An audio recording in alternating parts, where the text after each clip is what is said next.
Hello everyone, welcome to my channel. My name is Stephanie Whitson. I am a newly published within the last year of a series of contemporary novels set in the Pacific Northwest. But today I'm doing a chronic illness and disability tag started by McCarthy. I'll have the questions listed below in the description if you want to do it. So let's just get started, shall we? Number 1. What chronic illness or disability do you have? Do you have multiple? So this part of the questions might take me a minute more than others to answer. I have a chronic illness or disability, and I have more than one.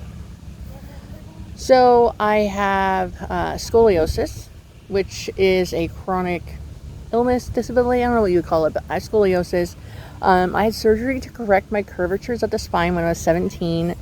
They were 52 and 56 degree angles. Now they're 31 and 33 or 31 and 35 degree angles. I did have about a bunch of hardware next to my spine after the surgery, and I had most of my spine fused together. So even though 10-15 years later I got the hardware taken out, my spine's still fused. It still hurts. I also have arthritis below and above the fusion of my spine.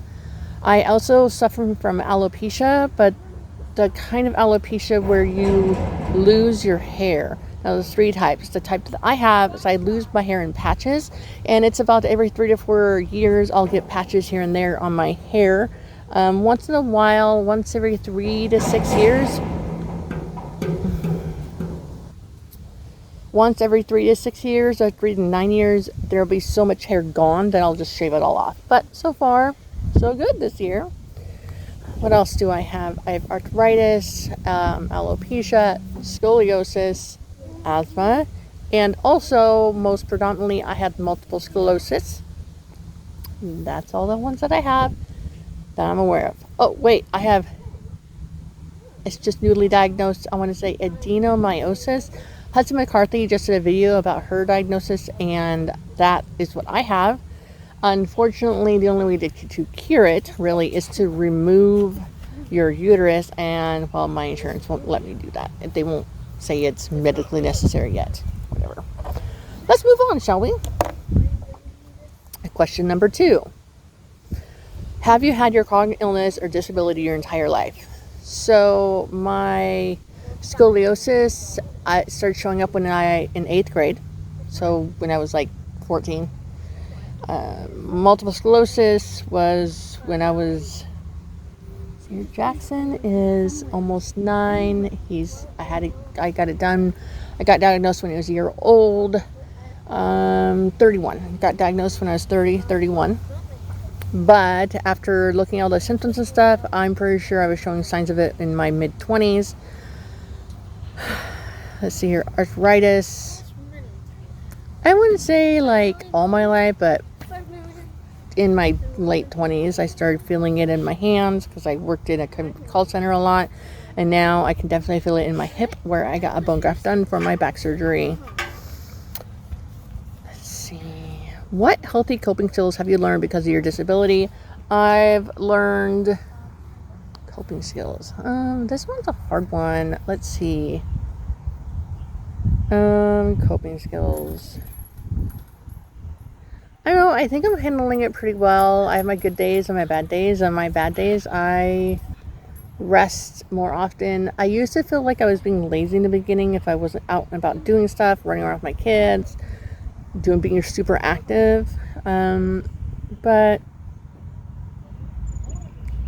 now I'm like, okay, well, if I just push through the bad days, I'm never going to have a good day. So I take the good days as they come, and the bad days, I just deal with it as they come along. And I also forgot to mention one other disability I have, which is I have migraines, which I'm not suffering as much lately because of my medication I'm on. And I also have horrible, ridiculous insomnia and chronic fatigue. Let's see here. Number 4, do you apply your experiences to your writing? Well, in my series is pulled from my own experiences, so there is mention of a scoliosis surgery in there. But I feel like I pull a lot of my life experiences and put them into my stories, but I don't feel like I necessarily pulled my disability or chronic illness experiences into my stories. Number 5 is, how does your chronic illness or disability alter your writing routine? I don't have a routine. So in addition to all my chronic illnesses and disabilities that I also have, I also have 3 kids. So usually my writing routine is writing for 2 to 3 hours after they go to bed at night. I'm hoping to get a little bit of writing done during the day this next week, but mostly it's in the evening after I go to bed because it's just easier. I'm get interrupted less often and it's the quietest. Number 6 is, how does it impact your writing style, topics, characters, etc.? I don't know if it has affected it because I haven't written any characters with disabilities in particular as of yet in this series, other than my main character has scoliosis. But other than that, I haven't really applied my specific things into my writing yet. Number 7, which I don't know if that's the way the answer was supposed to go, what you guys were looking for, but I don't think it has.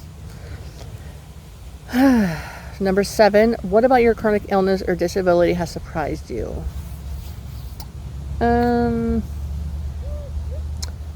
used to fight my fatigue. I'd be like, okay, I need to go sleep. I need to like take some stuff, but that never worked. None of my sleeping pills ever worked or anything like that. I don't know, chronic illness. I'm surprised with how many people I know in the general world with multiple sclerosis or with scoliosis. I'm just surprisingly like how many other people suffer from those things. I don't know if suffer is the right word. Jackson, put that down. But has those things going on with them.